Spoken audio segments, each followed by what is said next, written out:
do you think, lad?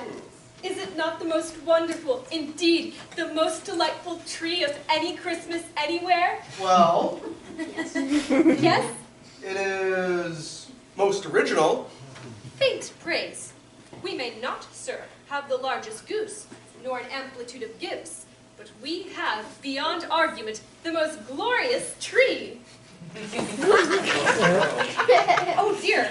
Not to worry, Della. I'll put that right up before you can say Jack Robinson. You see, you have a husband who put anything to rights. You're laughing at me. At both of us. And why is that? Because we work so hard for our happiness, and sometimes even against the laws of gravity. But we are happy, laws and no laws. Indeed we are, Mr. Young. You won't see us fall over. And now, if there's enough sugar in the house, you are to have the ginger cookies you've been asking for. Jim and Della had been married for 171 days, by actual count in her journal, when the snows began. Now, snow is a wonderful thing, if you have good shoes and something over your ears. Get in here, boy! Ooh, blizzard conditions out there. Your ears are freezing, your nose is red, and your poor feet are soaked. Oh, now, Della, don't fuss me. I will fuss you. They are saying there's influenza in the city, and you dressed like a ragamuffin. Indeed not. I am dressed in all the finery of a first-rate accountant clerk. Whose pay has been unfairly reduced. How dare they? We're all in the same boat at the firm, Della. It was either a one-third reduction of pay for all, or they must let one of us go. And look, here's an icicle in your hair. Oh, not so loudly, Della. Everybody will want one. And I won't have you looking askance at these feet either. See, there's a fellow in the office who splurges on newspaper every day, and when he's done with them, he gives them to me and I stuff them in my shoes. It's dry as toast, I assure you. Oh, Jim. Oh, Jim, what?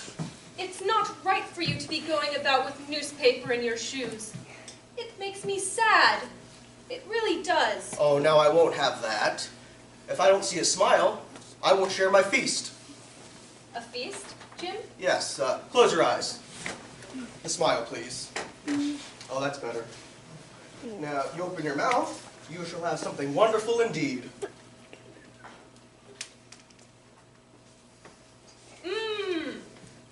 Chocolate.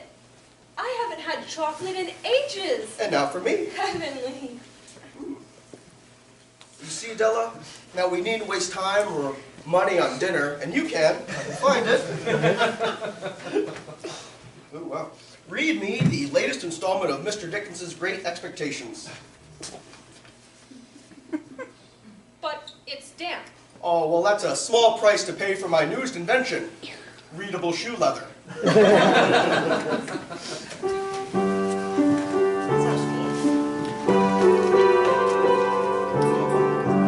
When I reached home, my sister was very curious to know all about this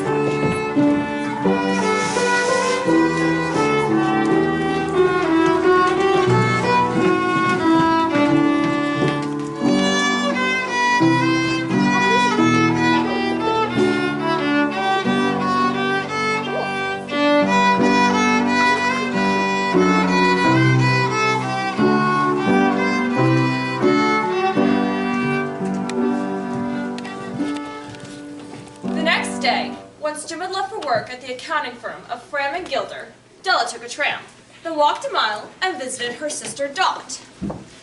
There were 3 sisters in all, Della, Dot, and Donna Marie. Their mother had been born in Denver and had married a tradesman called David Danby. Her alphabet had never gotten over it.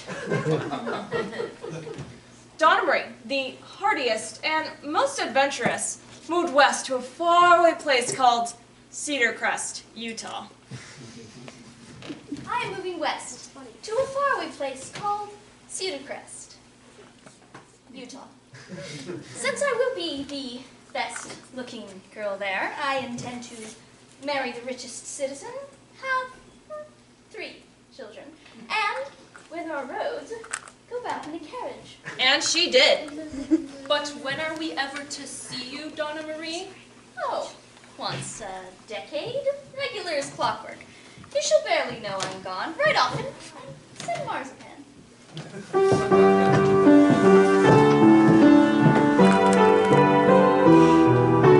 But Della and Dot were great friends, though as different as salt and pepper, and barely a week ever went by without Della dropping in for a visit.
It's me. Are you home? I most certainly am. I had a presentiment you'd come, and the water for tea is freshly hot. Della, you look flushed. You're not unwell, I hope. The cold has turned every complexion in the city a bright red. I'm fine, really. Well, I don't believe that for a start. You don't? No, sister, I don't. Sit. I accuse you, Della, of merely playing at being cheerful. You may fool some, but you don't fool me. Now, move your chair close to the fire, and I will fill you with boiling hot tea till you smoke like a steam engine.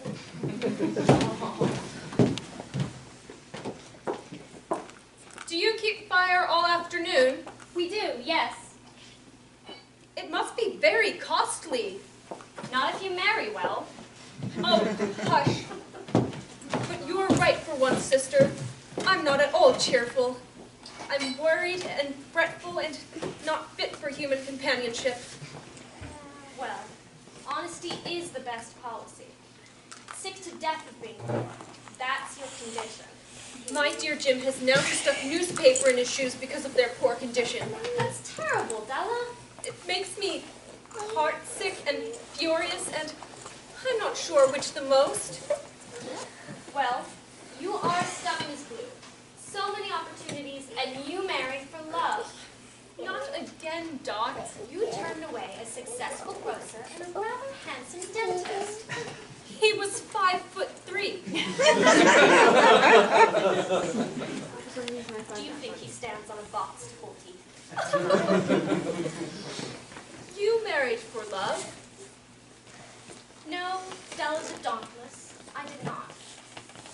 I married for house and position and dry shoes. You never told me. You never asked. Well, I am pleased with my Jim, and if only his feet were dry, all would be perfect. Well, Henry has a multitude of shoes and would with pleasure spare Jim a good pair. Oh, no.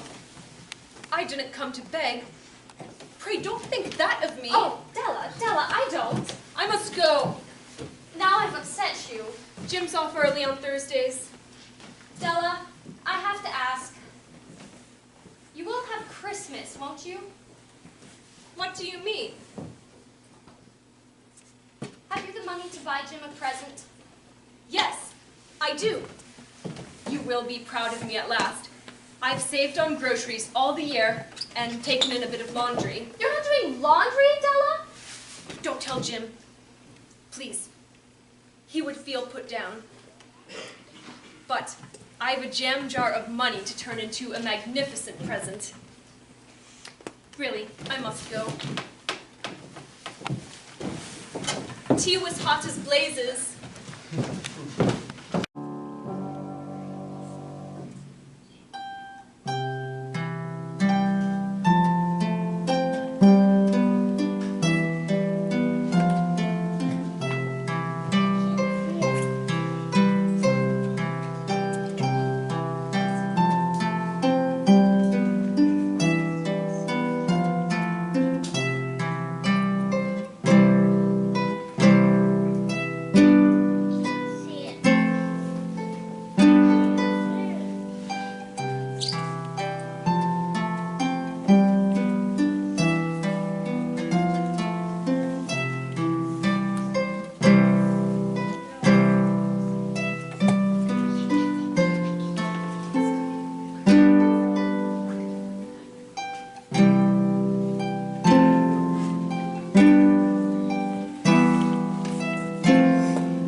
James Dillingham Young, you are to have new shoes as fine as any captain of industry.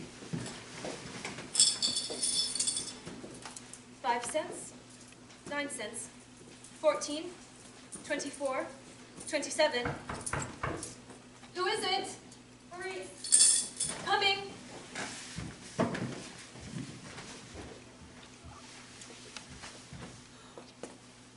Clarice! My dear, you look quite pale. Are you all right? Oh, Della, if only I were. Come in, come in. Goodness, don't stand in the draft.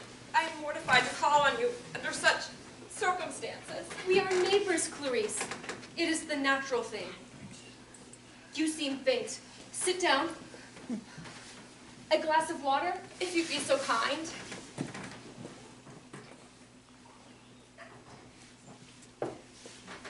Please, forgive the intrusion. Poor Clarice. Out with it, girl. What has happened? It is hard to share misfortune, even with a friend. We'll have no ceremony here. Tell. They have let my Bill go from his job at the trolley barn. Oh, no! 15 men they sent off. Della, that's over half. But why? How? How could they make do without mechanics? People can no longer afford to ride. Not even 5 cents? Had you money saved? I've been embarrassed to say. It happened 3 weeks ago. Oh, Della, we've not eaten for 2 days. Nothing at all? Our last cent went for rent. Even so, we couldn't pay it all.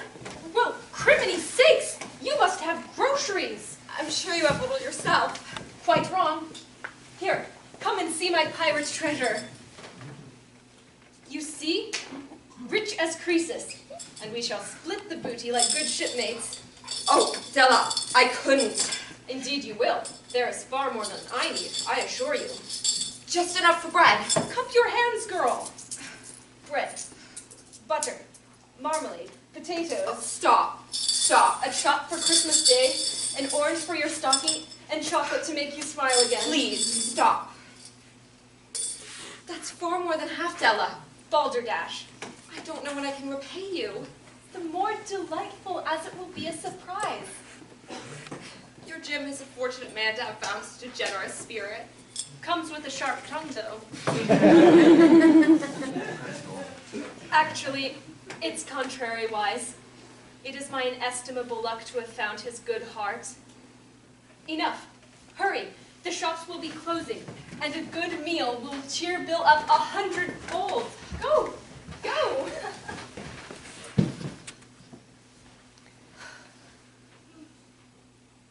There are many without supper tonight. Well, Jim, my lad, your Christmas may be just a little less luxurious. But see here, there is plenty left. 1, 2, 3. 5 is 8. 10 is 18. 19. 24. 49.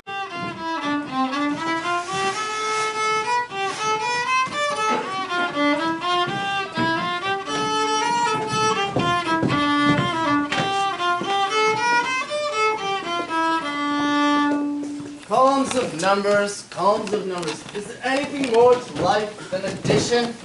Another year at the firm and don't let us subtract. There's a single soul in all the universe, less important than an accounting clerk. I know I'm not. Well, we have jobs in hard times. Many haven't. Eternal optimist. And very irritating after a day's work. Were you ridden by a coal truck, you'd be praising its speed and durability. Did you get the notice today? Cut our salary from 30 to 20 a week. The office is cold as the Arctic. And we're told to use less paper and less ink. Soon they'll be telling us to use fewer numbers. Oh, and on top of that, It's raining. Oh, dismal weather. along with horrible everything else. Enough. Enough is enough. Must a man not live once in a while? Look, Why haven't we got our cheese back in our cold, dank holes? Christmas in 2 days? Enough deprivation, enough saving, enough scrimping. Let us live for the moment. Good point that. See here, instead of going back to our flea-bitten digs and our weeping wives and our starving cats, I say we throw caution to the wind, remove ourselves to O'Rourke's, the Emporium there, and we'll get their famous chicory coffee, a slab of roast beef, their cream pie, and hear Sadie the lady sing, "You haven't got your ducks in a line, Mrs. Johnson." Done, off we go. I can't. And why? Why is that, James? Because it will cost $2, and I have just enough for Della's present. A man in love with his wife is the most terrible creature in all of God's menagerie. Jimmy, lad, to be in any state to think of others, sometimes you must think of yourself once in a while. Well, I mustn't be in the state of being $2 poorer. A Merry Christmas to you, gentlemen. Oh, Jim. Stop! Let me go. Sorry, boy. Sometimes friends must prevent friends from acting like horrible, humorless, passionless prigs. Digby, you idiot! I can't do this! I don't have the money for it!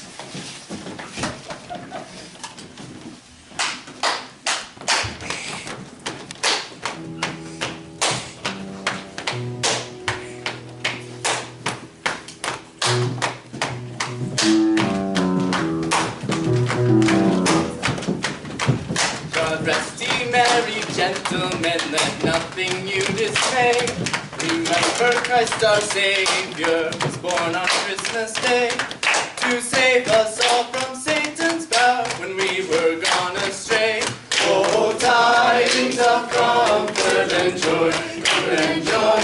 Oh, tidings of comfort and joy. In Bethlehem in Israel, the blessed babe was born, and laid within a manger upon this blessed morn. The witches called the Magi did nothing taking scorn. Oh, tidings of comfort and joy, comfort and joy. Oh, tidings of comfort and joy. From God our heavenly Father, a blessed angel came, and unto certain shepherds brought tidings of the same. There in Bethlehem was born the Son of God by name. Oh, tidings of comfort and joy, comfort and joy. Oh, tidings of comfort and joy. Now to the Lord sing praises, all you within this place, and with true love and brotherhood each other now embrace. The holy tide of Christmas all their healthy face. Oh, tidings of comfort and joy, comfort and joy. Oh, tidings of comfort and joy.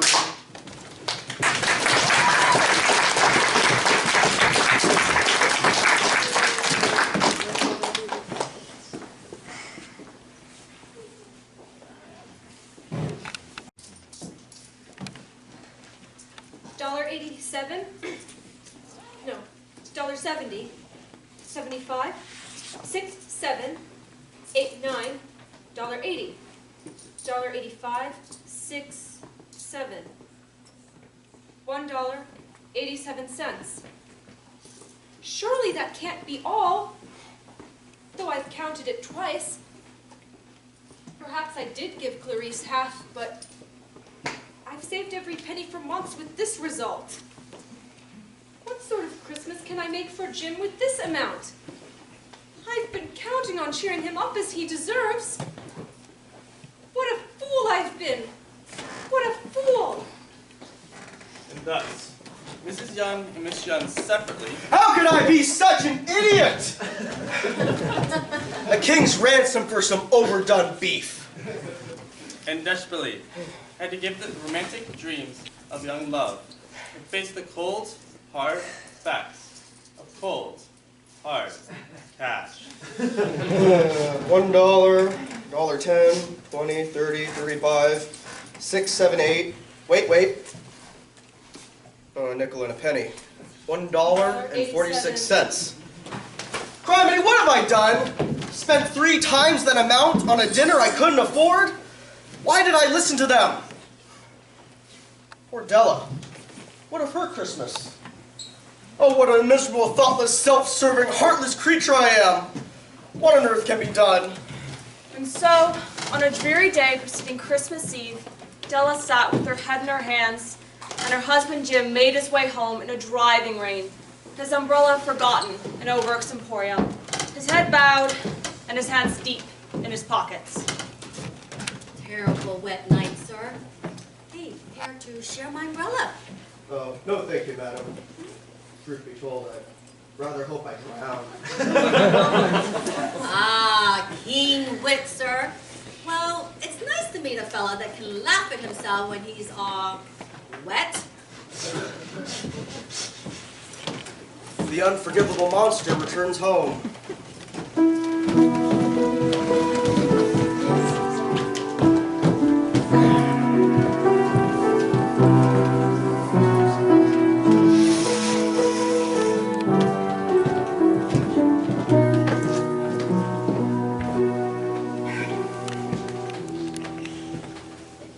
Good evening, Della.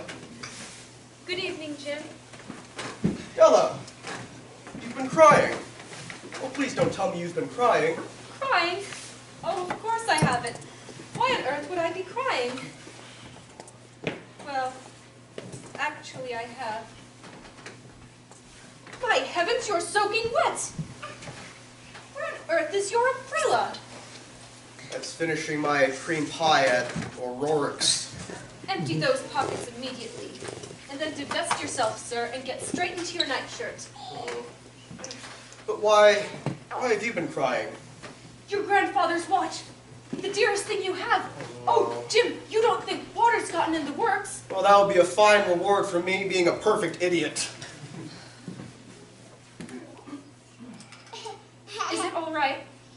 Oh, tell me it is. Ticking away. Thank heaven. It would have cost a small fortune to repair. A small fortune. Yes. Oh, Jim, I'm so glad you're home.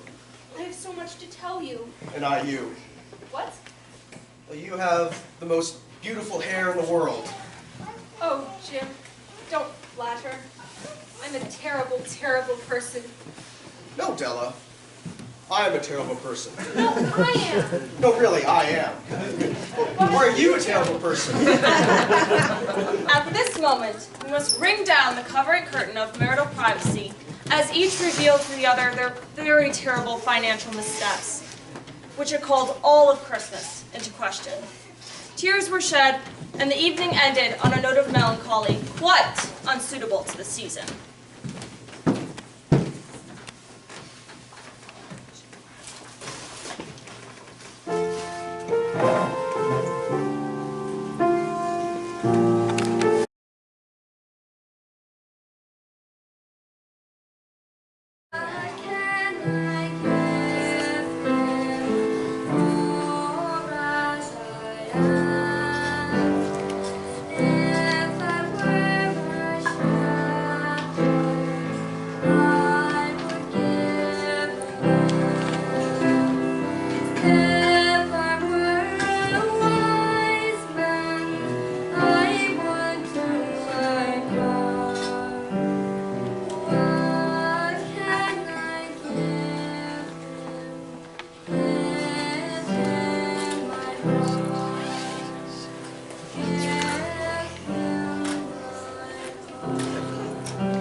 Good morning, Della.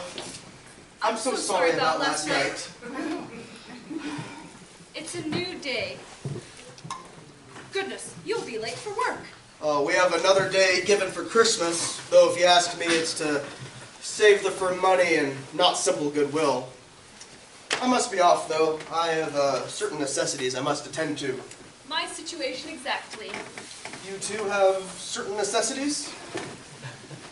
Certain necessities, yes. Well then, we best get about them. Indeed we had. Jim, Yes, Della? you haven't any shoes on. Haven't I? Oh, no, indeed I haven't. Always best to have shoes on when one goes out.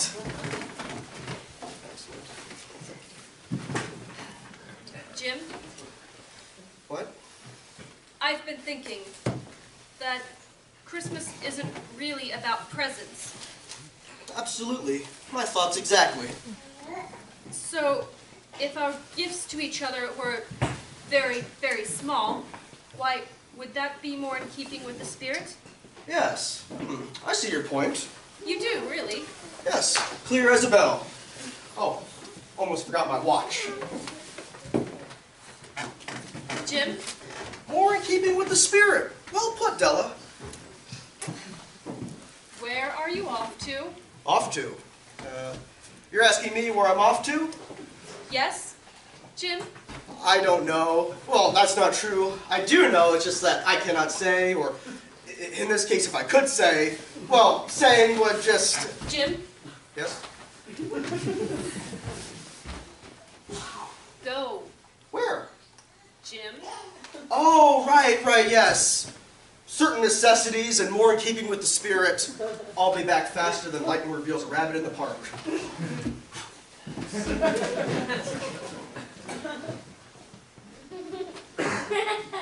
Oh, dear. Well, it's quite obvious Della Dillingham Young. He's gone off to buy you a Christmas present. And what? What are you to do with your $1.87? Well, as my mother says when I say, what on earth am I going to do? Try. And so I will. And so she did.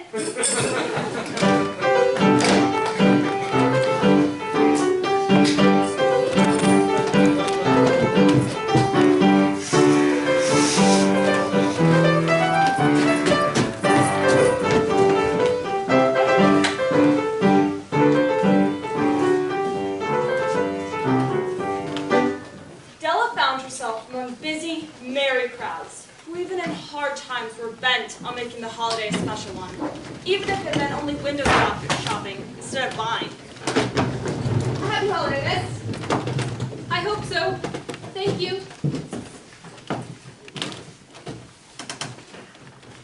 Boots. At least a good used pair to give him a January of dry feet. A good day to you, Miss Roberts. Fine boots and gently used footwear at your service. My husband is in dire need. Medium-sized. A large medium or a small medium? Is there a medium? I fear not. Any that catch your fancy? Are they all previously worn? Reshaped and fumigated. Every single one. Few enough have the price of a new boot these days. The brown pair. Second shelf.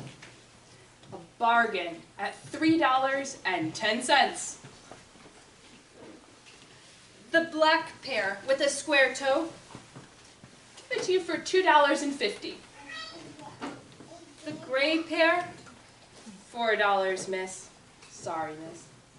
They cost such a great deal. Highway robbery, I'll say. Just tell your husband to fill the old pair up with newspaper. Oh dear. Have a Merry Christmas. Merry Christmas. Merry Christmas to you. So many wonderful watches. Drop into Butterfield's for a good time. A good time? Watches. Time. Butterfield's. A good time. TikTok. Oh, of course. My mind was elsewhere. Anywhere I can help you with. What? Worried, are we? Afraid we haven't gotten the scratch. Beg your pardon? The scratch. The moolah. The money. I'm afraid you are a mind reader. So, what is the amount on hand, my little wayfarer? $1.87. Couldn't give you half a watch for that one. Well, it's not exactly a watch I'm wanting. Jim, my Jim, has a beautiful gold Norwood watch passed down to him from his grandfather. But he has no watch fob and must carry it loose in his pocket. What? Great heavens! Loose in his pocket? An antique family watch? Boy's a perfect madman. First, most likely, it'd be stolen by all the shops around here. Or, I'd have fallen to the snow, never to be seen till spring again. If you get this Jim a watch fob, you'd be perfect care for him. He does have an old leather strap. A leather strap? He does say it hurts such a fine watch's feelings. And so it does indeed. But to honor his family's pride, he wants a gold or platinum watch fob. But they're desperately dear, I assume. Now see here. I can see that you and this Jim are down on your luck at this moment. You can see that. It's all in the eyes, dearie. A little sad, a little weary. A big cast down, if I might say so. Witness to the soul. True words were never spoken. Does everyone I pass see such things in me?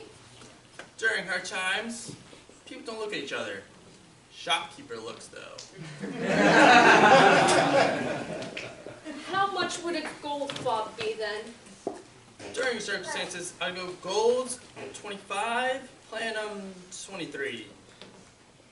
I cannot afford that, sir. Let platinum go for 21. I'm afraid not. Don't be downhearted, girl. Times always turn. If this Jim had eyes in his head, he'd prefer you to gold. It's what he deserves, though, and what I want for him. Thank you for your time. Miss, take this card. I have a friend who deals in fine hair, such as you've got. She's a tough old nut, but she'd be glad to see ya. $1.87. What could I have been thinking? Happy holiday, miss. Miss, drop something. Madame Vodskaya, hair goods of all kinds for all purposes. We buy and sell. Now, there were but two possessions in which the Dillingham Youngs took unseemly pride. One was Jim's gold watch. The other was Della's hair. Had the Queen of Sheba lived in the flat across the air shaft, Della would have let her hair hang out the window to dry, just to drive the Queen into a fit of jealousy. And had King Solomon been the janitor with all his treasures piled up in the basement, Jim would have pulled out his watch every time he passed, just to see said Solomon pluck his beard from envy. Well, Della, you must cease to indulge in the sin of pride. Off you go now. Well, Jim, you must live in the present now, not the past. Off you go now.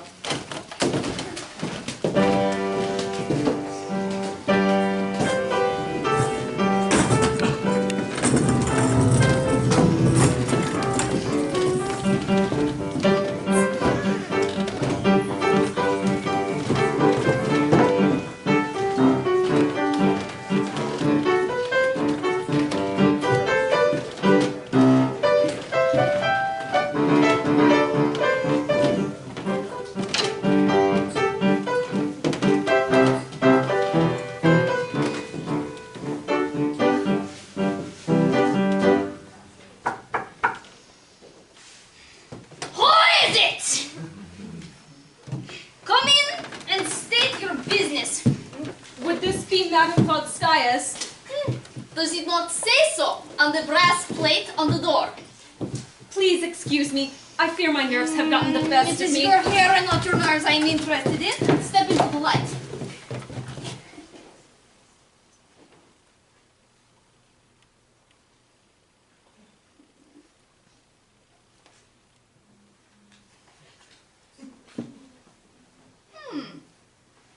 Very worth seeing for once.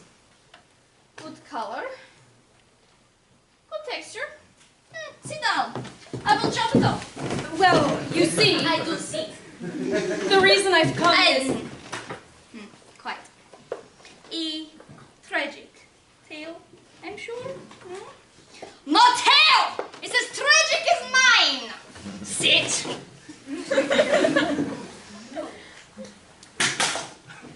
once a countess in Russia.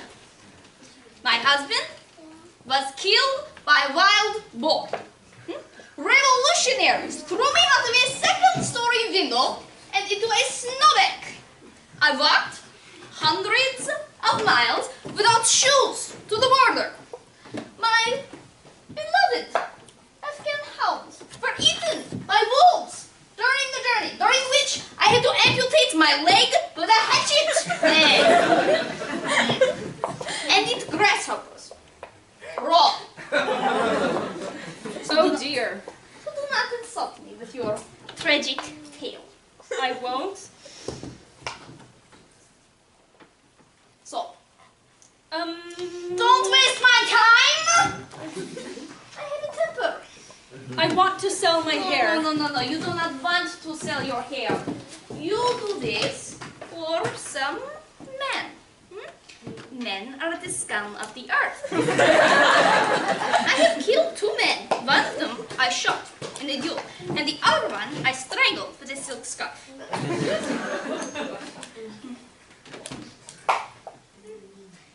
Without your hair, you'll be as ugly as a post. On the other hand, I do pay the best prices. $30. And 12. 25. 15. 21. 18? Done. Ah, fool. I would have done it for 20. Step into the other room. Oh, you will regret this. All of your life.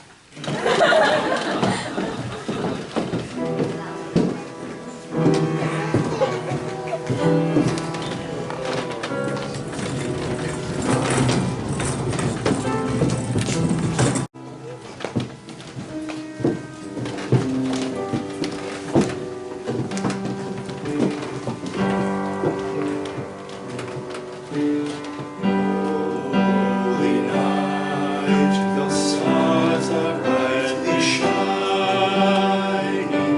It is the night of a dear Savior's birth.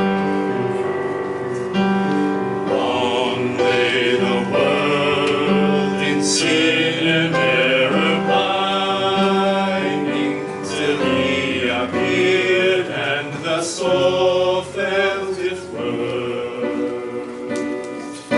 A thrill of hope, a weary story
the boy with the gold pocket watch. Oh my, what have you done for yourself? Oh, please don't. Well, here goes. The platinum fob you showed me? Still in the case. $23, I believe I said. You had said 21. Had I? 21 then. But you see, I haven't 21. You haven't 21? 1997, actually. Afraid I couldn't do that. Oh, please. I've set all my hopes on it. Please help me. Now don't cry. I can't stand tears. I always cry myself. So, you'll sell it to me for what I have? No mouths to feed. Well, of course. You must see to your family. It's final then? The price? A Merry Christmas to you, sir. To you and yours. Wait. Take off your scarf.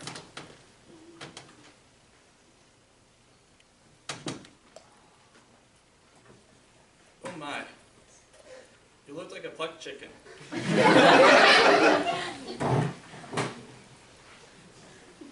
I'll sell you the fob for $20. It's only 1997.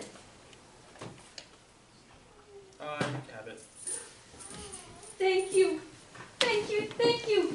You are the very spirit of the season.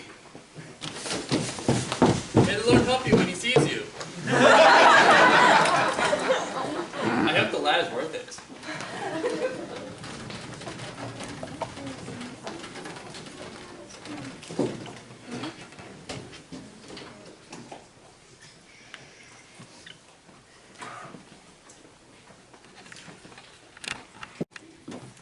Oh dear.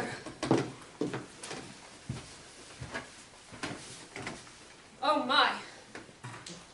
Well, there you are, Della. Ravaged and chopped.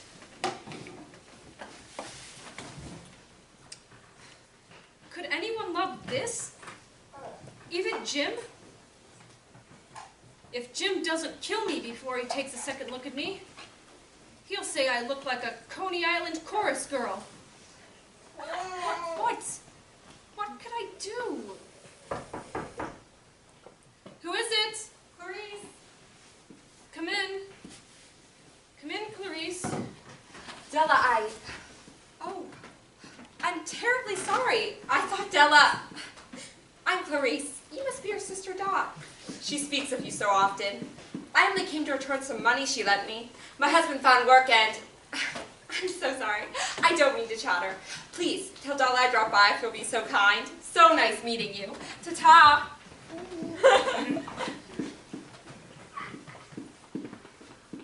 Well, this is not a good sign.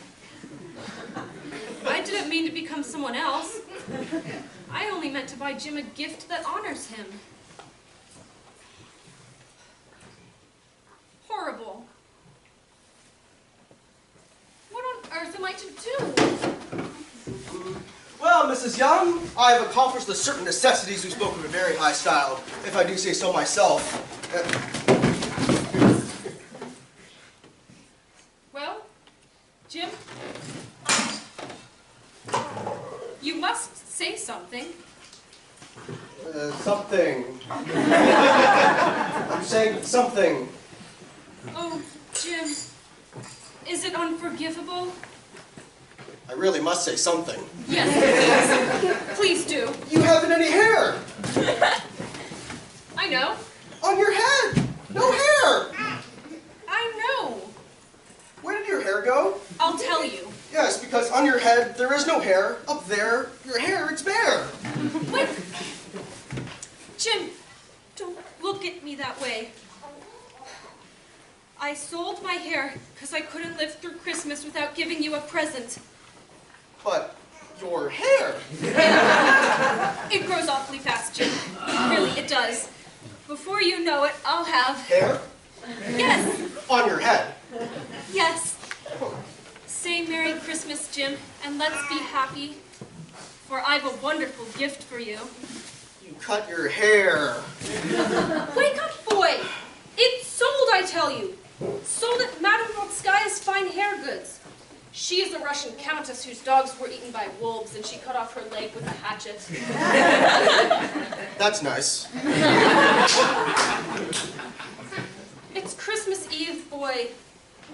Be good to me, for I sold it all for you. It was for love, Jim. As Della and Jim are otherwise engaged, let us regard for a brief moment the question of economics. $8 a week or $1 million a year.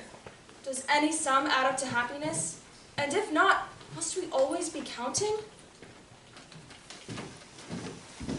Make no mistake about me, Della. There is nothing at all in the way of a haircut that can make me care for you any less, but, well, if you'll unwrap this package, Della, you might see why you had me going for a while at first. Now, Jim? Now I think would be the very best time. And, now the lid.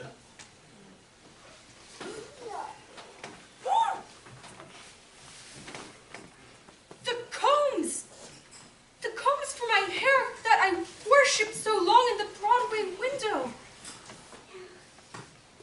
They're beautiful. Oh, Jim, pure tortoiseshell. They're extraordinary. For your hair. Poor boy. I see in the advertisements there are wonderful unguents and lotions for baldness. Oh, well, thank heavens you're not quite bald, Della.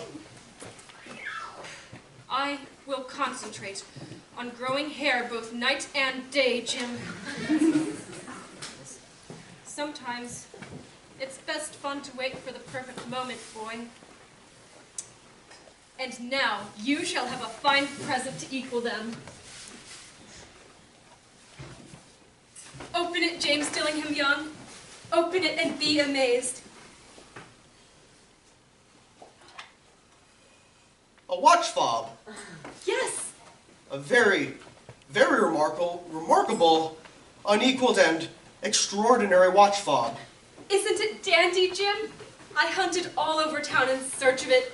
It was a great adventure. I have never seen a better. You must look at your time 100 times a day now. Della.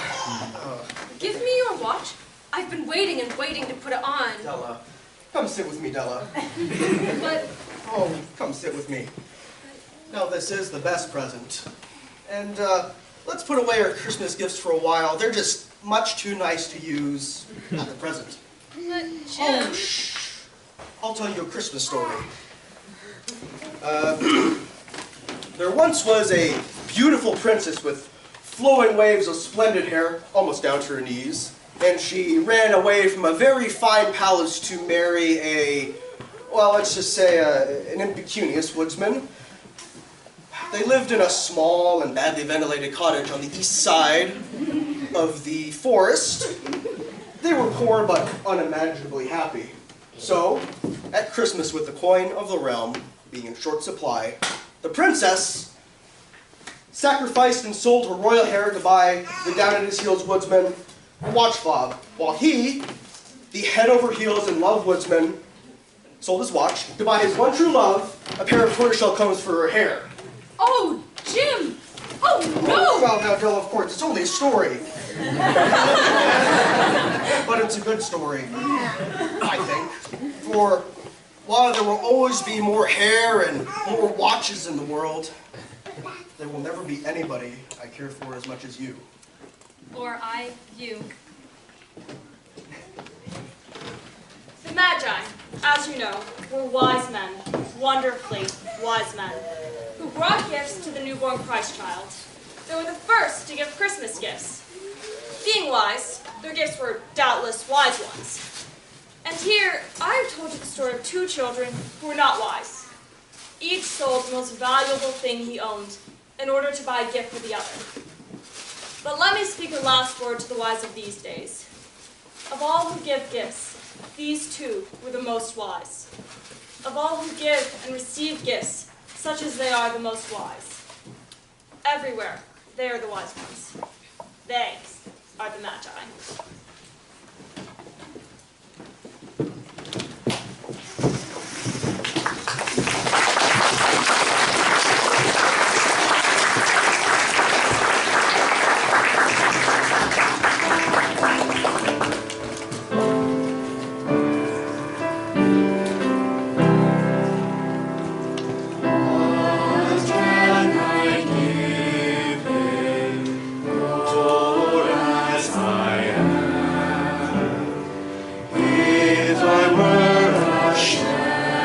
good, I would give a lamb.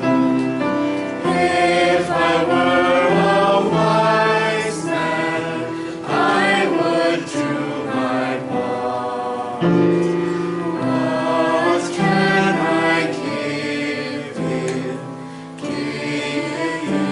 my heart? Give in my heart.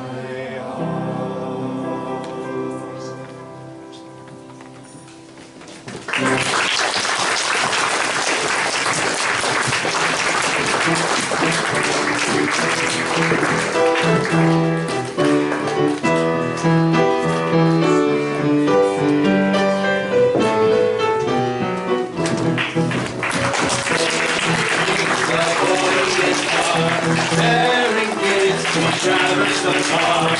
Field and fountain, moor and mountain, following yard and high. Oh, star of wonder, star of night, star with royal beauty bright.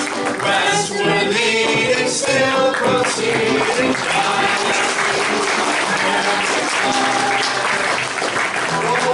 King on Bethlehem plain.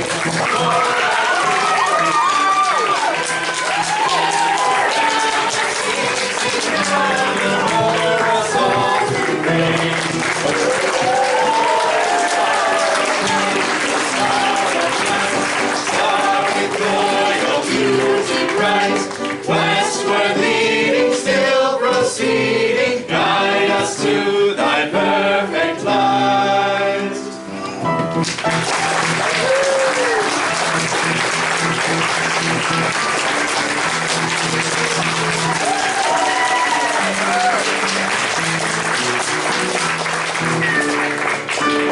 Star of wonder, star of light, star with royal beauty bright.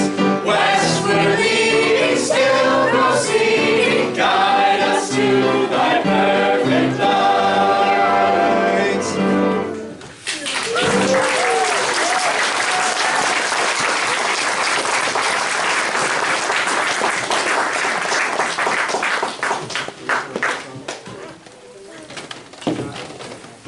So, thank you all for coming. If you all could stay seated, we're all going to thank all the volunteers and notably some other people that really helped just remarkably. My mom has the words written down much better than I can ever say. But thank you all for coming. We're just going to recognize some very special people.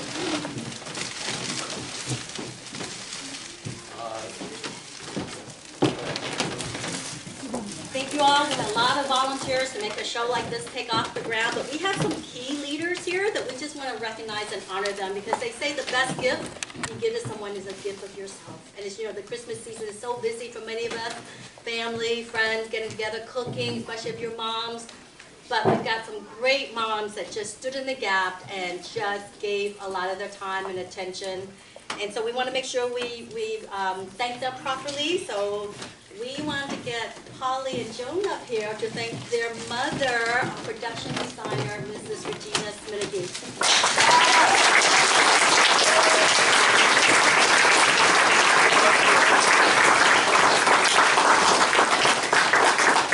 Next, the cast members want to give a big thank you to another great mom that's sitting out there in the audience, and she stood in the gap from the beginning with casting and whatever the production needed to move it forward. You might have had her back there, concession stand, serving you all. And we want to make sure we thank her properly. So her two girls are in the production. We've got Bridget and Maura. So we want to call Mrs. Clark up here. Maura Clark.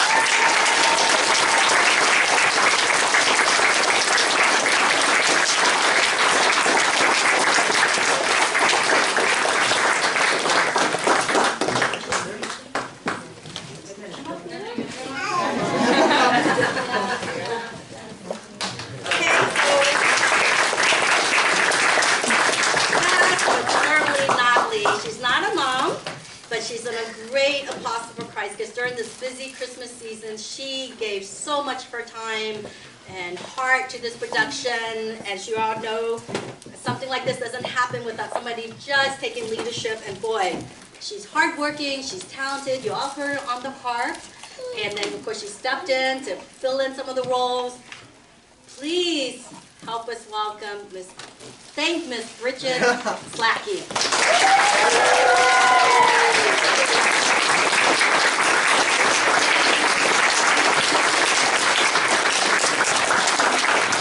Not have a speech. Honestly, it was very much a group effort. I am honestly, there's a magic that comes with doing theater performances, I'd say. And there were snowstorms this week and 100 other things that very easily could have gone in the way. And there's always a moment where everything just sort of slots into place, and it did in this. And I think we had a lovely performance to give you, and I hope you enjoyed the performance and you enjoyed the acting and the music and everything else. But I also hope we chose Gift of the Magi because of the message as well. I know I grew up loving the O. Henry story that it's based on. While the play changes a little things, I think that core message is still very much apparent. So hopefully this is a reminder that the Christmas season, well, 12 days of Christmas are actually over, but today, for anyone who heard Father Tom's homily at least, is the second Epiphany, and there's the third one yet to come. All right. Thank you all very much.